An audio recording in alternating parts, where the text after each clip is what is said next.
All Hit Radio.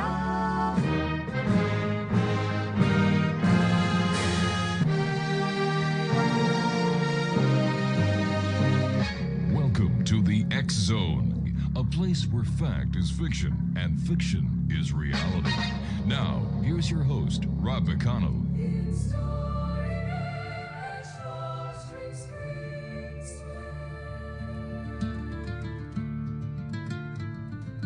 In a world where shadows dance and dreams take flight through the veil of reality into the night, Rob McConnell leads the way, a beacon so bright. With over 35 years, he ignites the light. A voice from the north where whispers are bold, stories untold in the echoes of old. Fact meets fiction in this realm of delight, in the X Zone where dark turns to bright. Welcome to the X Zone, believe and be free, a sanctuary for truth that dare to be seen, where the line between realms gently blurs, in a symphony of voices the mind stirs. With Rob McConnell, stories unfold, tales of the unknown that shimmer like gold.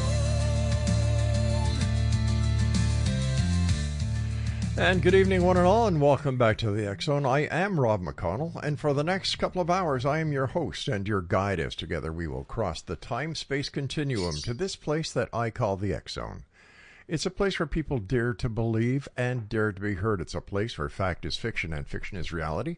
And we come to you Monday through Friday from 10 p.m. Eastern until midnight, right here on the X Zone Broadcast Network, Talkstar Radio Network, Mutual Broadcast Network, Tuber, and on your hometown radio, Classic 1220 CFAJ AM, here in St. Catharines, that stream us on classic1220.ca. If you'd like to send me an email address is very simple, xzone@xzoneradiotv.com, and we're on all social media sites at Xzone Radio TV.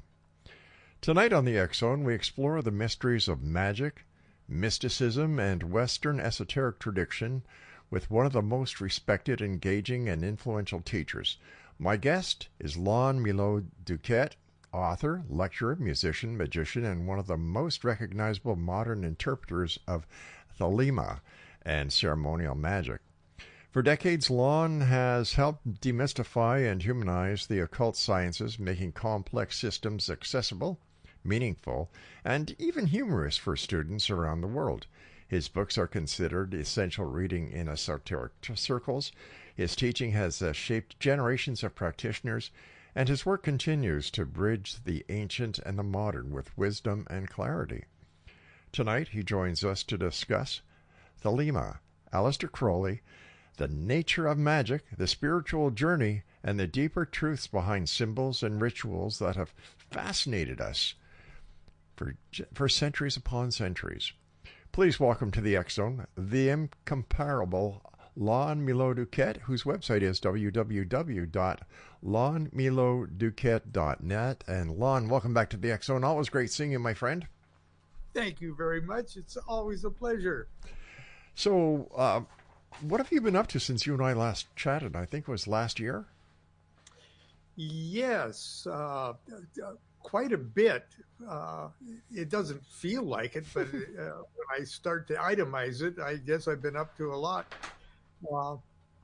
I've got a new book out called The Tarot Architect, and it's been well received. And but I think I was hard at work on it last time we chatted. Yes.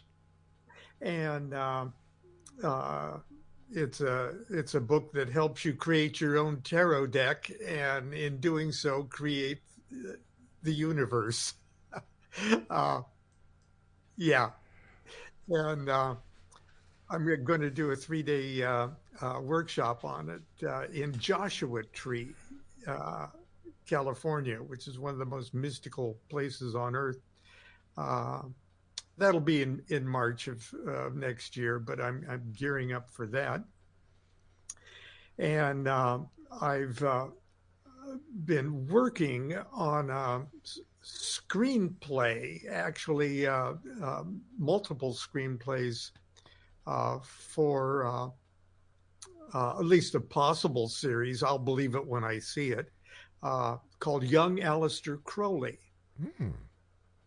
And it's a fiction. It's kind of a fantasy fiction thing. And so I've had to work with Jim Brakowski on a novel. Okay, sort of like a novel to base the series on, called Young Aleister Crowley, and that'll be out in the springtime too. So I've really got a kick out of that because I wasn't tied to objective reality. My goodness. I could let my imagination run free, but it uses the same characters in Crowley's life, including the Golden Dawn characters of W.B. Yeats and MacGregor Mathers and Bram Stoker, and so that's been great fun, and it's sort of given my brain a little calisthenics in order to put that in perspective.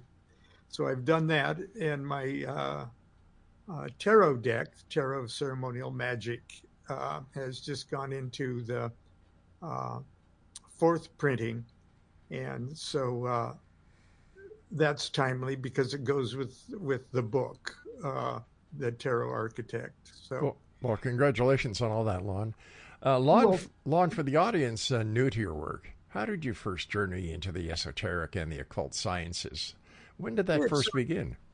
It began in the mid '60s. In the mid '60s. I remember when I was in the mid '60s. That's the 1960s. Sort of with the cultural revolution, psychedelic revolution of the 60s. Don't we call those the good old days? They were. I know that. And I think even at the time we knew that we're in the future, we're going to look back at this as the golden age. But that got me interested in Hindu mysticism and yoga and Zen. Mm-hmm. And I more or less decided by around 1966 that discovering who and what I am and what I'm here to do, is probably the only thing, really worth pursuing. And I was a musician at the time and a recording artist, and so it really fit in with the culture of the time. The Beatles were all mystical and, and things like that, and so for a while I really wanted to be a first class Eastern mystic, and I gave it a good shot for a while, and then I realized it's hard. At least it's hard for me. It's like I was hardwired to not go at self-realization in that way. Like an Eastern mystic strips everything away and gets quiet and strips away everything that they're not. But in the West, we like to access those same transcendent qualities, but we like to do it outside of ourselves. We like to. That's why we like ritual and strutting around. It's all dealing with internal things. Mm-hmm.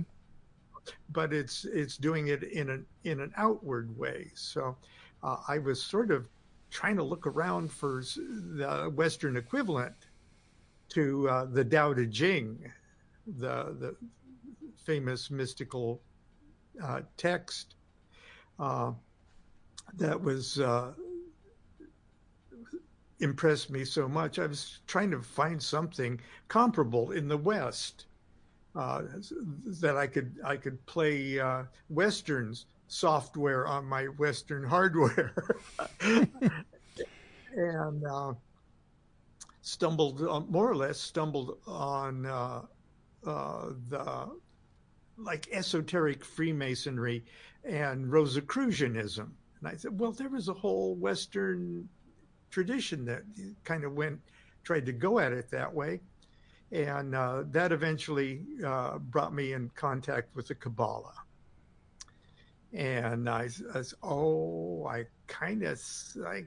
is kind of a Western Zen here that I'm looking at.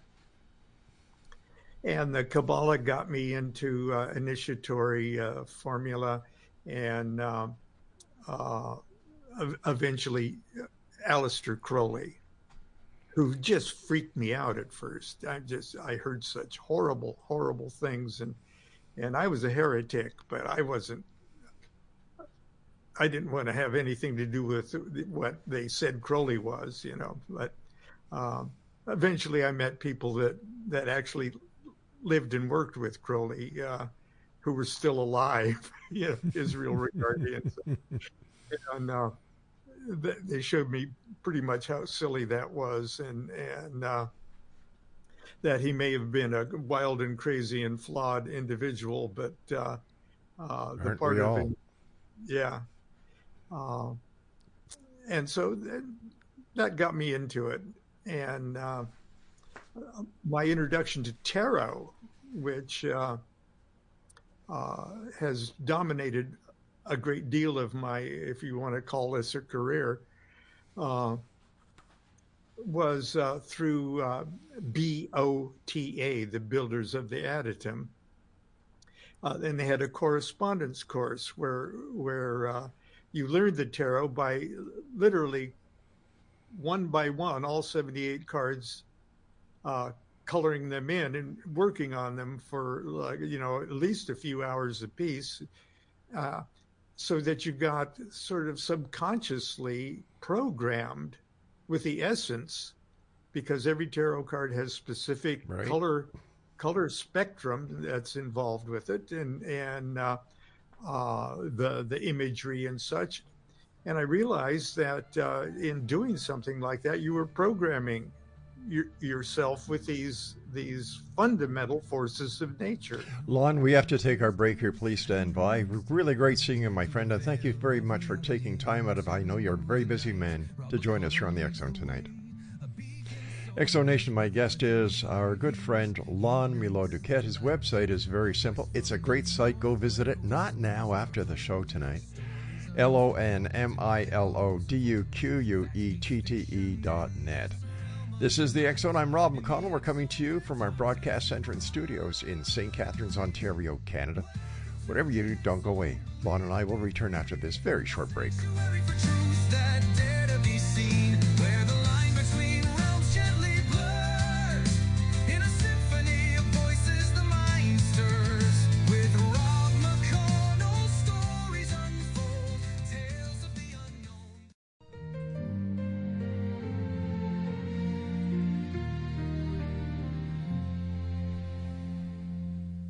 When the snow is gently falling, covering the ground, and the laughter of the children is the sweetest sound. There's magic in the air as the evening starts to glow.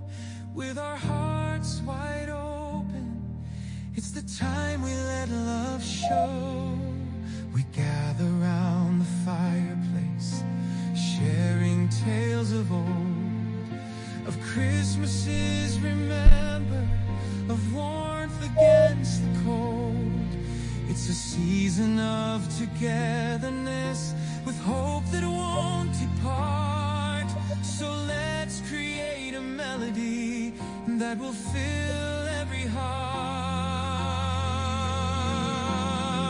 Let the sleigh bells ring. Welcome back, everyone. This is the X Zone. I'm Rob McConnell. Before we get back to my guest, Lon Milo DuQuette, we've gotten a great number of emails asking us where people can get the Christmas bumper music that we've been playing, and then we're going to be playing it right until the end of this year and over the New Year's holiday.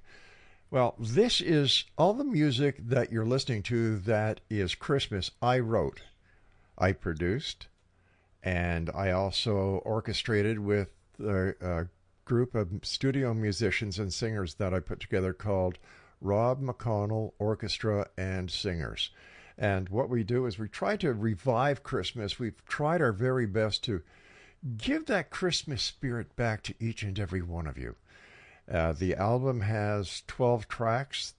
The album can be bought as the album, or you can buy the tracks individually. And to do that, all you need to do is go to rel-mar.hearnow.com. And that's it. And I want to thank all of the people from around the world who have actually bought the album and who are really impressed with it. And so thank you very much. And I'm going to tell you something that I'm sure that my agent is going to whap me on the back of the head after the show, is that I want you to share it. Once you buy it, share it. Pass it forward. Let's make a positive difference in this world of ours. So the more people that get the Christmas spirit, whether you're in Canada, the United States, Australia, China, we've even had a couple sold in Russia. And that just blew the socks off me, and it was great. And just thank you. We just want Christmas to be alive. And I'm hoping that everyone who's listening to the tracks, and it touches you in a special way, will understand that my inner message, and I don't use subliminal messaging, I'm very subtle, but I don't use subliminal messaging, is that if we were to keep that Christmas spirit alive each and every day of the year, what a great world this would be. At Christmas time, people dig deeper in their pockets to help the poor. They give extra at the food bank. They go through their closets and say, well, I gained a couple of pounds, and this jacket doesn't fit me anymore. Or else they make donations. And this is all the Christmas spirit. Christmas spirit doesn't have to die on December the 25th. Let's do our best to keep the Christmas spirit alive 7 days a week, 24 hours a day, 365 days of the year. Once again, it's rel-mar.com, rel-mar.hearnow.com. And thank you very much for listening. Thank you very much for purchasing the tracks. And Lon, thank you very much for giving me the little soapbox for a couple of minutes to share the news. I was just going to mention it, when we came out of break, how much I enjoyed your bumper music. So I was going to ask you about it. So that, yes, it's very nice. And if we could just hold on to it, I know it's corny to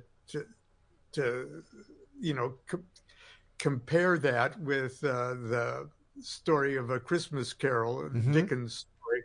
Yeah. But I always like that Ghost of Christmas present that looked like Jupiter. Yes. He looked like a huge Santa Claus, and that was his message too. And I think that was the core message of that Dickens was trying to get to. It is a living spirit. And it's not even subtle. This time of year brings that out in people, Mm-hmm. whatever their beliefs Sure. or creed and stuff. I once attended. Now get this. I say attended. I didn't say I finished. I attended an 8-hour Christmas meditation at the Self-Realization Fellowship it was in Fullerton at their temple. and you got to meditate with SRF monks, and I tell you, I fell asleep after the first 90 minutes. Okay. And I was awakened with my brother elbowing me because I was snoring so my loud. gosh. Well, what I'd like to do, Lon, is send you the album. Oh, absolutely. As my Christmas present to you, to thank you for being on the show so many times, and I appreciate the great work that you've done over the years. But let me, getting back to the show, what was the attraction, the draw,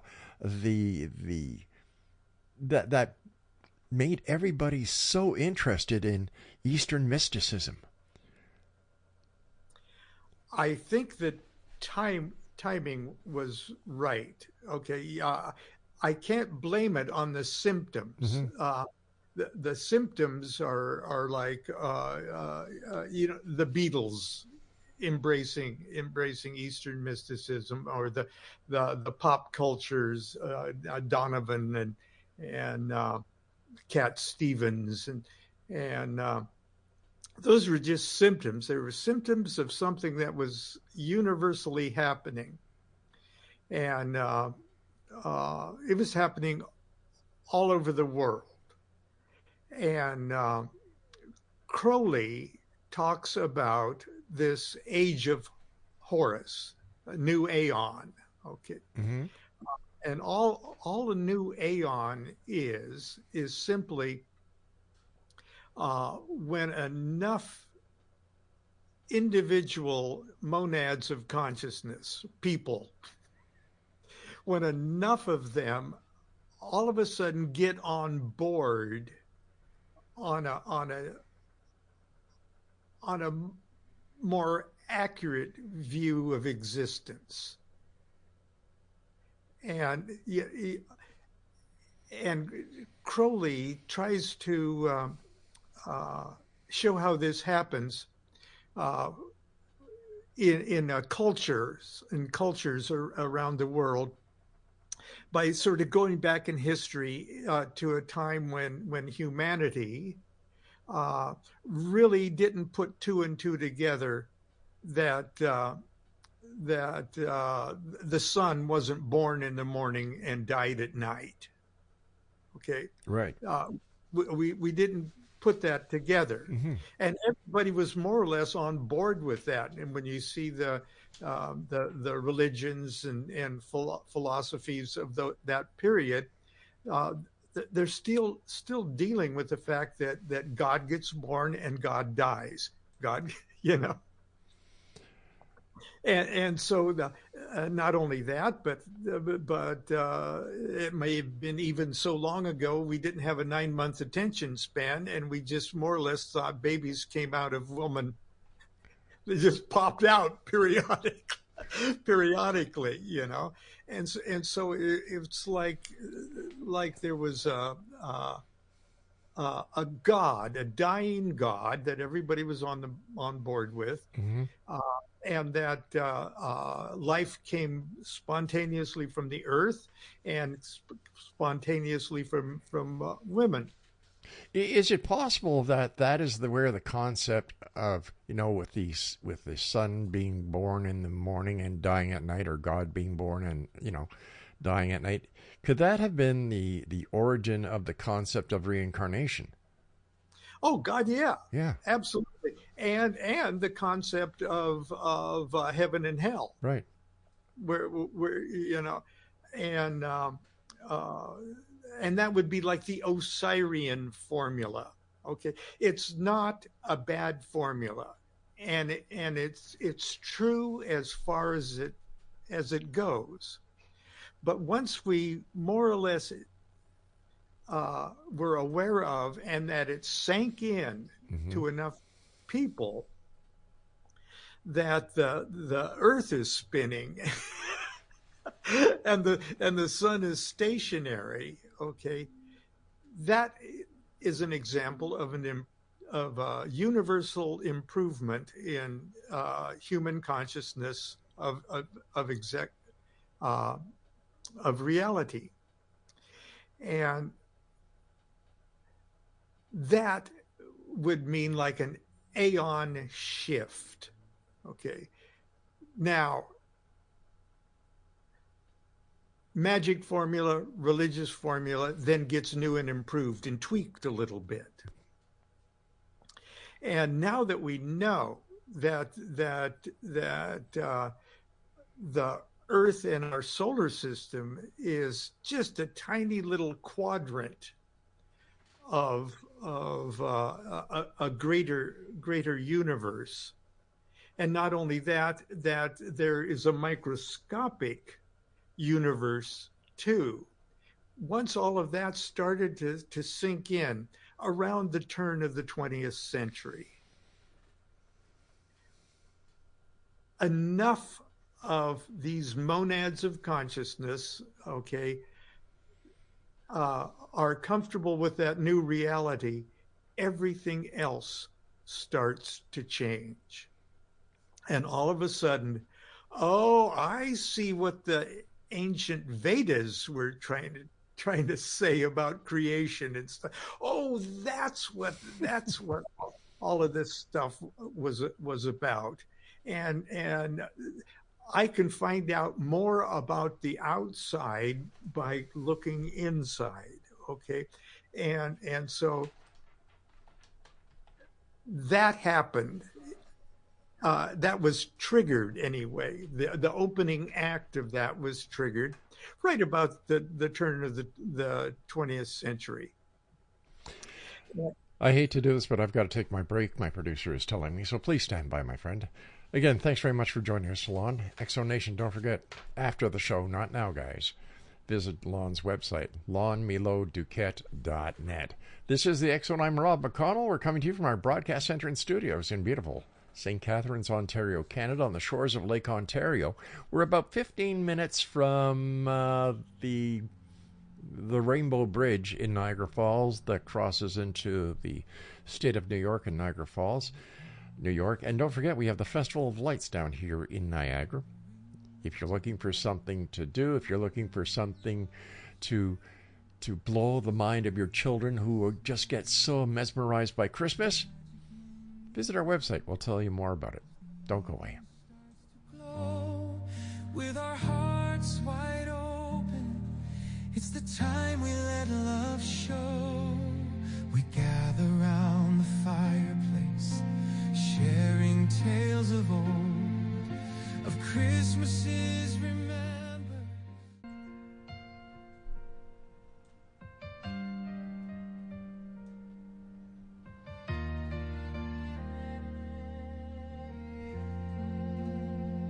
2,000 years have come and gone since that star first led them on. From Bethlehem to hearts of men, my story's told again and again. The candles glow, the choirs sing, and still they search for what I bring. Through the joy and through the snow, I watch the love still ebb and flow. If Jesus could see Christmas today, he'd smile at the children as they pray. He'd see the giving, the songs, the light, and whisper softly, all is right, though the world may wonder. Welcome back, everyone. Lon Milo DuQuette is my special guest. And who are your earliest influences in the Western esoteric tradition? Alan Watts,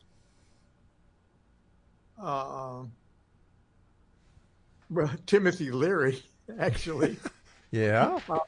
Well, he did the Psychedelic Book of the Dead and Psychedelic Prayers. Do you know what I can't understand?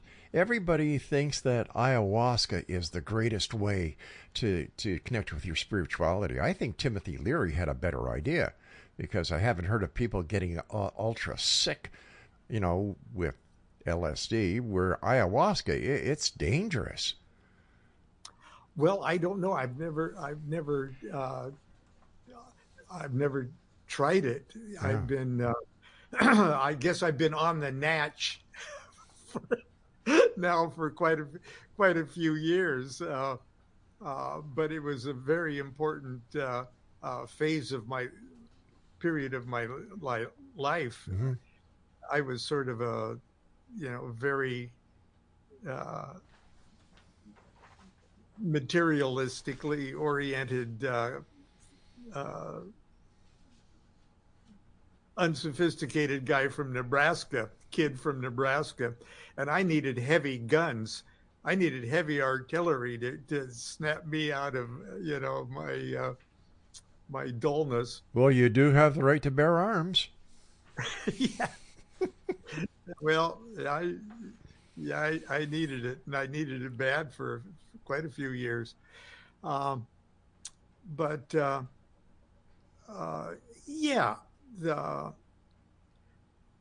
I wouldn't tell anybody not to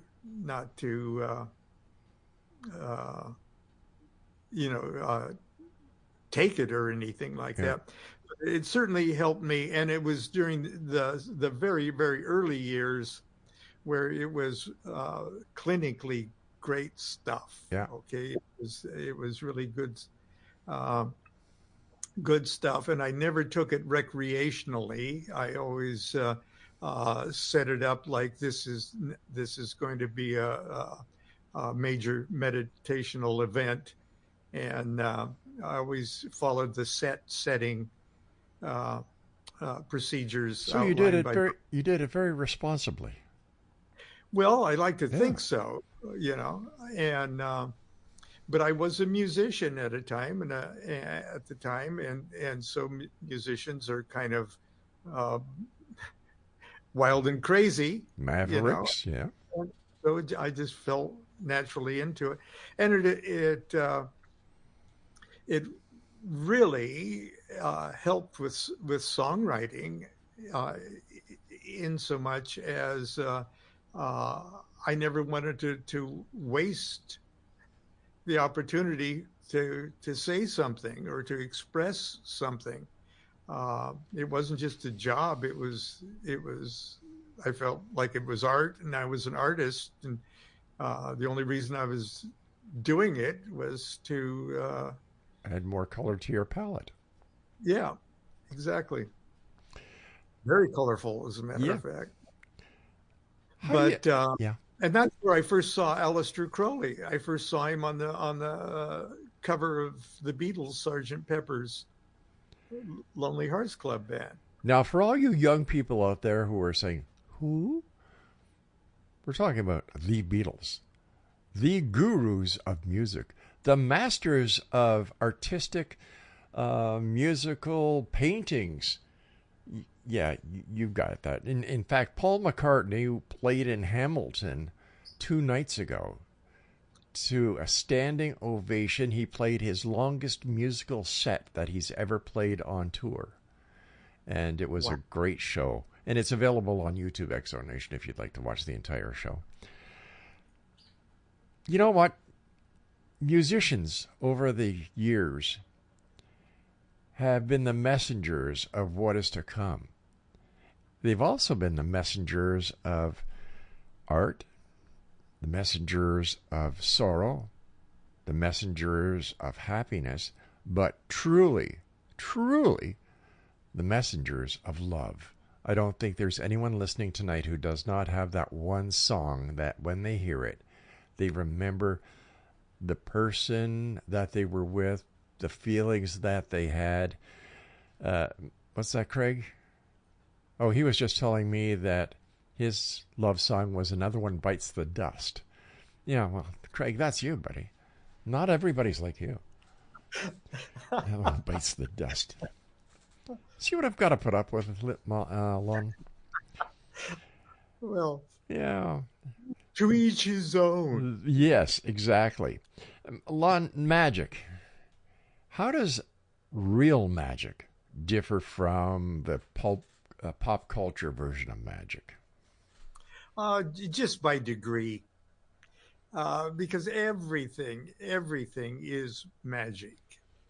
Ultimately, just back your camera up to the widest angle shot you can capture, and it's magic. But I think what you're getting at is there lots of things are called magic that aren't the most accurate description of the art. Crowley says, and it's probably the best definition that I've heard, that it is the science and art of causing change to occur in conformity with will. And that will thing is a much bigger thing than you wanting something to happen. If we could imagine just for a second that the universe, including ourselves, that the universe is operating absolutely perfectly, like a well-oiled machine. Okay, it's everything in its place, everything at the proper time, everything. Okay, and it's like that perfect universe as it is would be like a tarot deck that was perfectly ordered. Okay, but if you shuffle that deck, okay, you're not shuffling the universe, you're shuffling your defective powers of perception of what that universe is going on. And that's, well, my universe isn't perfect, you know. If you would say that unshuffled tarot deck and that perfect running universe is the will of God, what people have been calling the will of God for years, then ultimately, if I could clear up my defective powers of perception, then I would see that I am the perfect reflection of that will of God. And magic is coming into tune, into focus with the universal will. Okay, and the formula of a previous aeon, if you will, would be, I want to know God's will and do it. That's fine. That's a wonderful goal, but you're going at it the wrong way. Okay. The right way is to discover one's own will, only to find out that it is the perfect in harmony with the big will. So in other words, it's a whole lot easier to find my place in the universe, to find what I'm here to do, because I gotta be here for some reason. Right. Okay. You and me wouldn't be talking with each other if there wasn't something still left undone that only we can do. Otherwise, we wouldn't be monads of consciousness, would we? So the idea is to seek out first what one's own will is, to discover how it is in harmony with the great universal will. So before we can understand anything, we must understand ourselves first. Absolutely. And that was Crowley's whole thing with do what thou wilt shall be the whole of the law. Right.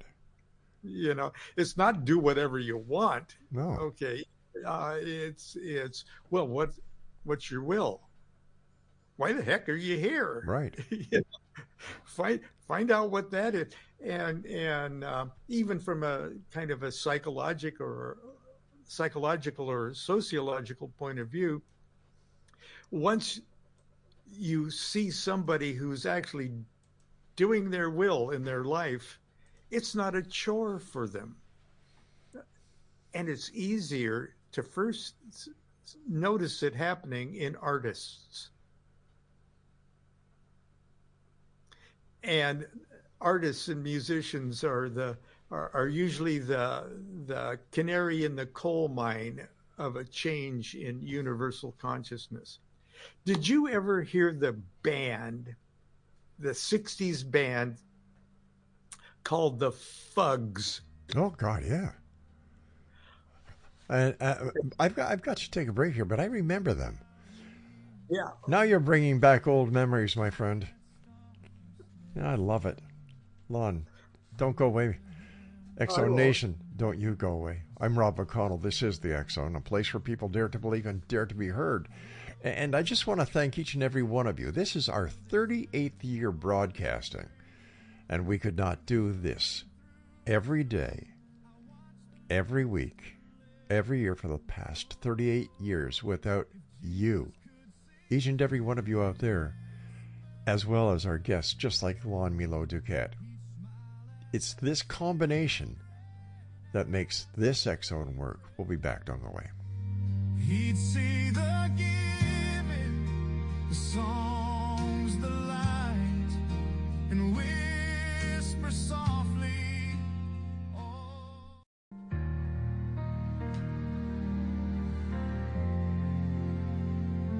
The snow falls down, the candles glow. There's peace in hearts the world should know. A stranger smiles, a child believes, and love wraps softly like Christmas Eve. We open doors, we lend a hand, together we learn to understand.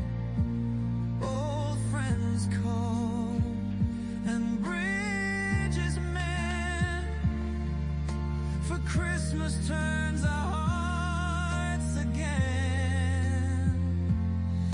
If every day were Christmas, what a world this would be, where love and hope and kindness flow like lights on every tree. If we could keep this feeling when the season...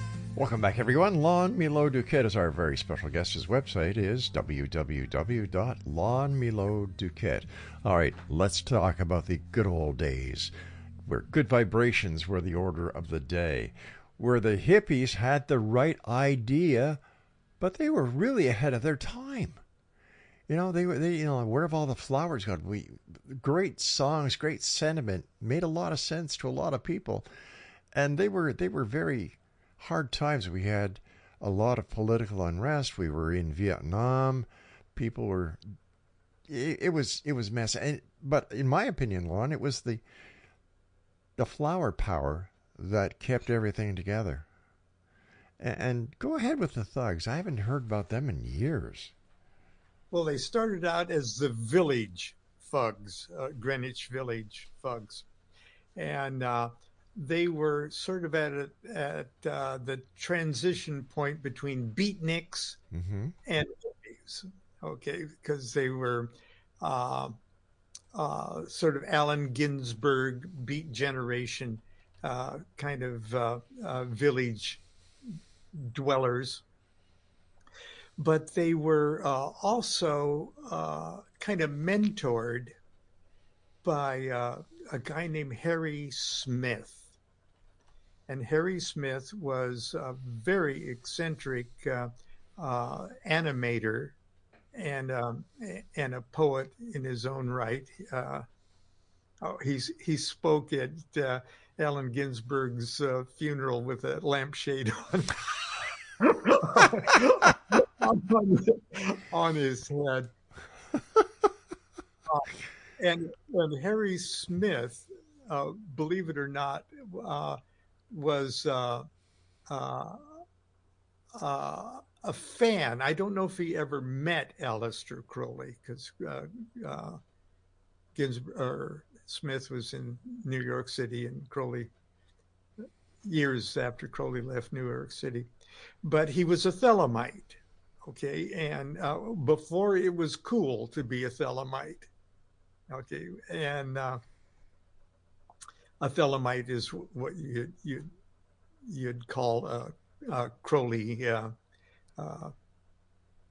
disciple, I guess. Groupie. Someone who believes that they need to know their will and do it. Okay, whether they heard of Crowley or not, somebody like that is a Thelemite. Okay, Thelema means will. But anyway, the Fugs. We first heard the album. It was not played too much on commercial AM. Okay, because it was X-rated in lyrics and stuff, but they were marvelous musicians, and they were highly literate. Okay, they were all PhDs, or most of them, and especially in English literature and things like that. They knew their Hindu mysticism backwards and forward, and they sang songs in sort of a real primitive country western kind of. Ramses II is dead, my love. Oh my Lord. Yeah, and it's really good. Okay, yeah. He's left from Memphis for heaven, and so they had their Egyptian mythology just perfectly. All the gods that they're talking about in this really country voice.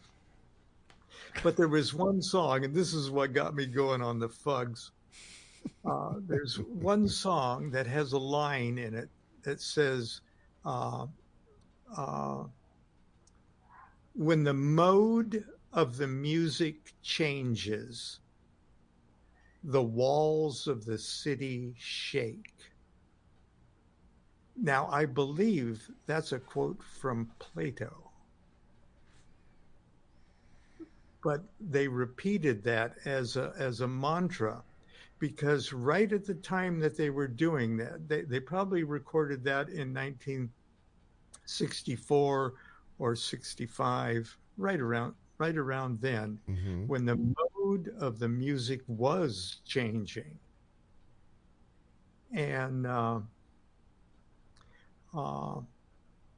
it was such an awesome thing to hear from this otherwise overtly vulgar band. And there was another line that they would chant like a mantra. When beauty barks, I heal. You know, like a dog heals. Yeah. When beauty barks, I heal. Is that just like when my wife speaks, I jump? You got it. Well, and that you could study the Fugs not only to be entertained by the music, which was really very advanced and very, very good. Pre Frank Zappa.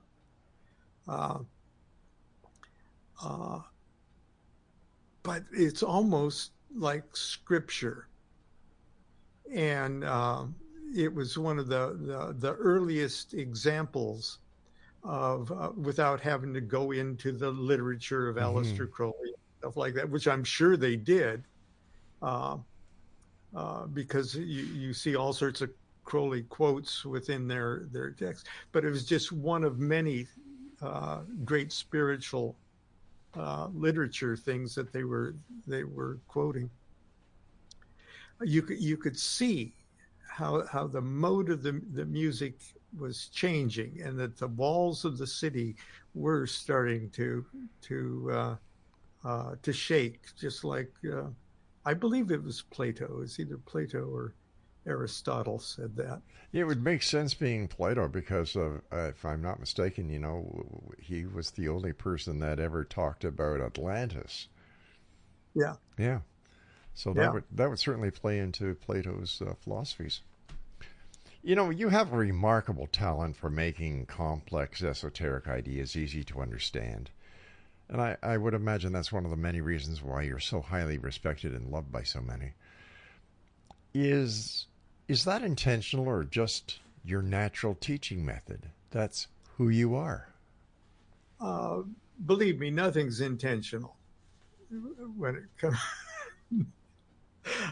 I'm lazy. Okay, I'm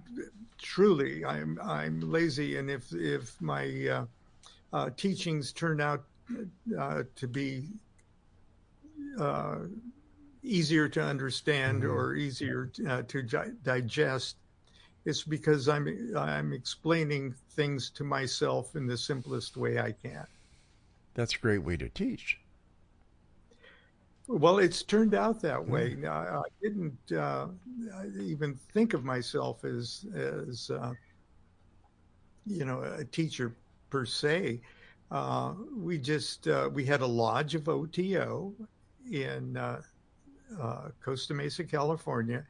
And I just thought that, well, if we're going to have a lodge, we're going to have a weekly class. And I just did the best I could to stay 1 week ahead of the Magick class. And over the year, and we were lucky enough to have a dozen people at the house every Monday, and they really ran the class. I just rode the class like a mechanical bull. The class took on a life of its own, and very brilliant people. We were blessed with very brilliant people in the class, and we all learned from each other. And when I started to teach the fundamentals of Kabbalah and things like that, I found myself teaching anecdotally in the goofiest way possible, Does that mean you sang that Ramses was dead? Sort of like. I will never forget that. In fact, my producer was looking through our library to see if we had anything by the Thugs. We don't, so he's apparently online right now buying something from the Thugs. So if he gets it in time. Thugs with an F. Yeah. Yeah. And start with the album It Crawled Into My Hand, Honest.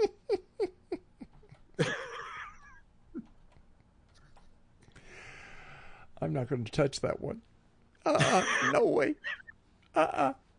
You never know. Kids might be listening. You know what? Time always goes by so fast when you're with me, Lon. Please come back again soon. We love having you here, and you're a delight to talk to, and you are a wealth of information, my friend. And if I don't have the opportunity of speaking to you before the 25th of next month, to you, your family, your loved ones, a very Merry Christmas, and nothing but the very best for you in the new year. Oh, same to you. Take care of yourself, and I'm going to find that, and I'm going to play the clip of What is it? Ramses dead? Ramses II is dead. Ramses That's II is the song. Yeah. Take care of yourself, my friend. Exo Nation, I'll be back on the other side of this break. Oh, my goodness. What a great hour this has been. As he says, what the heck happened to his screen? Oh, there it is. My guest this hour has been Lon Milo DuQuette. His website is donmiloduquette.net. Wow.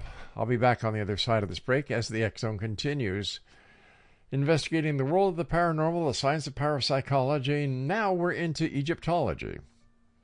Yeah, let's get back to Christmas. I love Christmas. I'm Rob McConnell. We'll be back. Don't go away. The snow falls down, the candles glow. There's peace